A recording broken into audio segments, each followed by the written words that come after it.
औज़ुबिल्लाहिमिनश्शैतानिर्रजीम बिस्मिल्लाहिर्रहमानिर्रहीम अल्लाहुम्मा सल्लि अला मुहम्मद व आले मुहम्मद लाखों दरूद व सलाम मोहम्मद वाले मोहम्मद की ज़ात पर। अच्छा, भास क्यों रही हैं? आपको कोई गम नहीं है? नहीं, आपने कत्ल किया फिर भी आप मुस्कुरा रही हैं। कत्ल आपने किया आप? हाँ? हाँ? जी। आपने किया है? क्यों किया? कोई वजह? आपको मार रहा था? क्या कर रहा था? कत्ल करने की कोई वजह तो होगी। मैं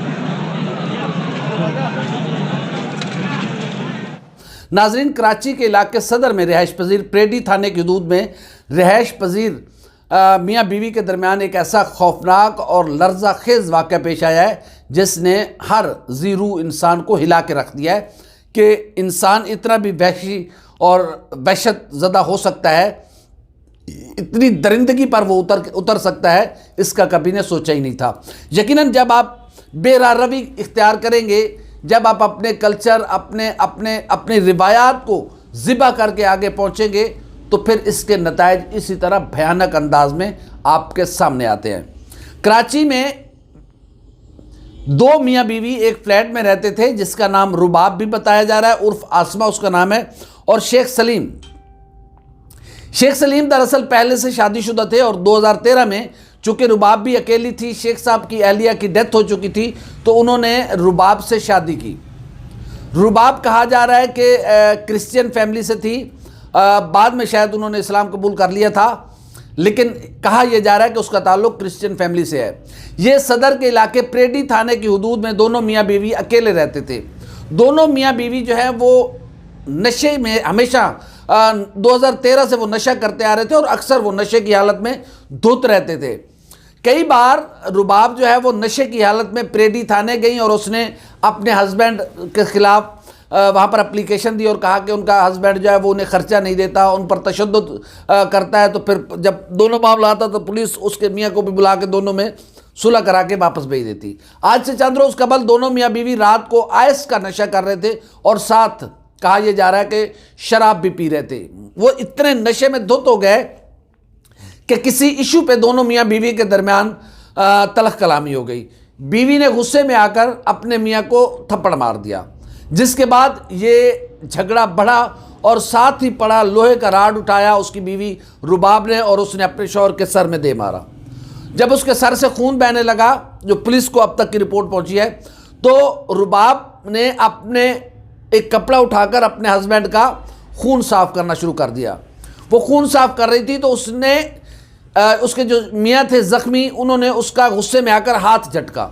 जब उसका हाथ झटका तो वो ज़ाहिर नशे में धुत थी और आइस का नशा जो कि बिल्कुल इंसान को चरिया बना देता है, उसने फिर से राड उठाया और फिर से उसको कूटना शुरू कर दिया और फिर इतना मारा कि उसका हस्बैंड शेख सलीम मौके पर दम तोड़ गया।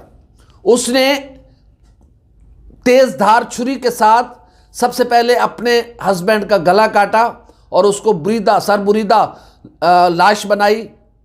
फिर उसके बाद उसके बाजू काटे और बाजू उसके हाथ से या उसने खुद फेंके नीचे, उसने खिड़की से बाहर सड़क पर फेंक दिए, जिसको एक चौकीदार देख रहा था।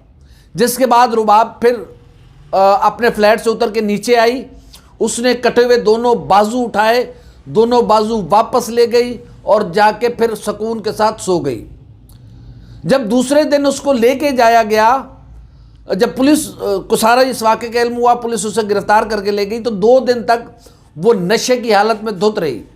वो ऊल फूल बकती रही, जो उसके मुंह में आता था वो बकती रही, वो हंसती रही, मुस्कुराती रही, जैसे उसे अपने किए पर कोई शर्मिंदगी या नदामत नहीं थी। अभी वो होश में आई है, कुछ अभी भी मुकम्मल तौर पे होश नहीं आई, क्योंकि वो अब नशे की इतनी आदी हो चुकी थी कि अब उसे नशा मिले नहीं तो वो होश में नहीं आती और नशा मिले तो वो होश में रहती नहीं है। तो ऐसे में कैसे ये तहकीकात होगी, कैसे तफ्तीश मुकम्मल होगी, ये एक बहुत बड़ा मुअम्मा है जो बिलाखिर कराची पुलिस को हल करना होगा, क्योंकि उस खातून को अगर नशा मिले नहीं तो उसको होश आता नहीं है, और अगर उसको नशा मिल जाए तो वो होश में रहती नहीं है। तो ऐसे में कैसे वो अपना बयान रिकॉर्ड कराएगी? कभी वो कहती है कि उसके मियाँ ने उसके जो मजहबी अकायद हैं उन पर हमला किया था, वो चूँकि क्रिश्चियनिटी से ताल्लुक़ रखती थी। कभी वो कोई गिला करती है, कभी वो कोई बात करती है। तो अभी तक कोई ऐसी कंस्ट्रक्टिव उससे बात सामने नहीं आई जिस पर ये कहा जा सके कि उस पॉइंट को लेकर ये तफ्तीश आगे बढ़ेगी। लेकिन असल जो मुद्दा है, उस मुद्दे की तरफ आते हैं कि हम अपनी रिवायात को इस कदर पामाल कर चुके हैं कि हमारे यहाँ इस तरह के मसाइल बहुत ज़्यादा तेज़ी के साथ जन्म ले रहे हैं। एक और भी वाक़या पेश आया है जिसमें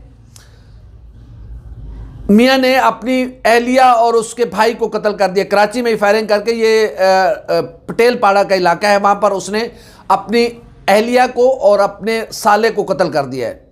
कुछ साल पहले उनके दरमियान लड़ाई झगड़ा चला था जिस पर अदालत ने बच्चों की जो हवालगी थी वो मां के हवाले कर दी थी और इस पर उनके दरमियान तनाज़ा चल रहा था।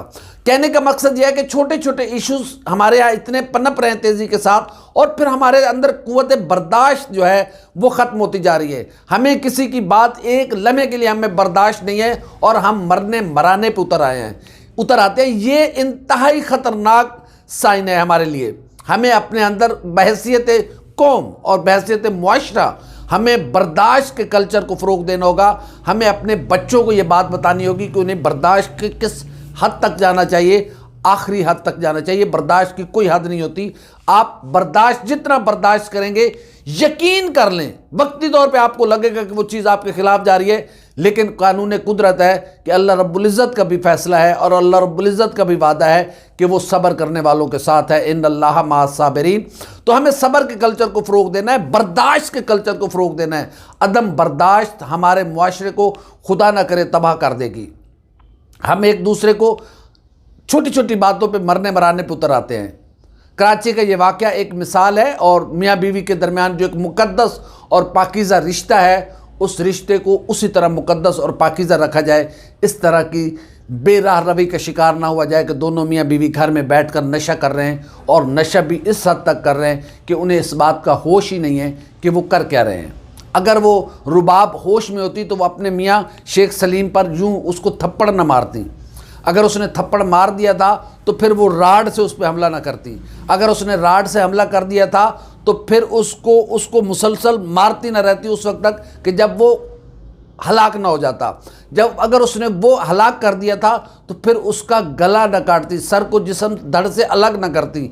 अगर वो उसने कर लिया तो फिर उसके बाजू न काटती। अगर उसने उसके बाजू काट लिए थे तो फिर उसको नीचे न फेंकती।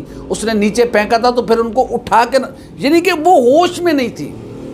तो खुदा के लिए इन मुक़द्दस रिश्तों को उन रिश्तों के दायरे में रहने दिया जाए। जब आप चीज़ों को आउट ऑफ वे लेके जाएंगे और अपने दायरे से बाहर निकल जाएंगे तो फिर उसके नतायज इसी तरह भयानक अंदाज में सामने आएंगे।